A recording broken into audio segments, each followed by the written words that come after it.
Civil protection and the Italian army were using a helicopter to check the instrument on the summit and the flanks of the Mount Stromboli, the island in the Mediterranean Sea in the southern Italy.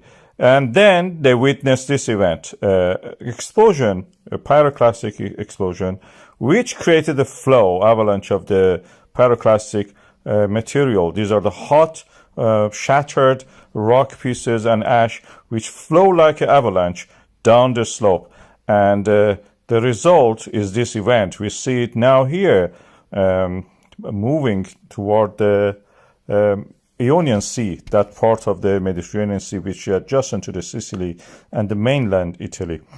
From a distance, of course, it looks beautiful. You can have beautiful sunset, take nice, views of this. And you can see here, this is a first quarter moon and the hot pyroclastic flowing down. This is the map of it. This slope is unstable, so you don't see any grass on it. That's the reason. This shows that the resurfacing of this mountain is all the time happening on that side. It's a nice thing to view, but not a nice place to work if you have to go there and do it. From down in the village that you can see here, it looks spectacular, beautiful, threatening in a way, and it creates sulfur clouds, which can also make the, travel a distance, like what Mount Etna did recently.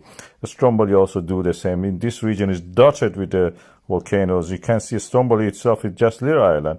This is due to the African plate undergoing subduction on the Italian plate. Is the oceanic plate going down, is rich in water because it has been in the ocean, full of water, and then comes back and explodes. Because the parent magma, as we said, comes from a water-rich oceanic crust.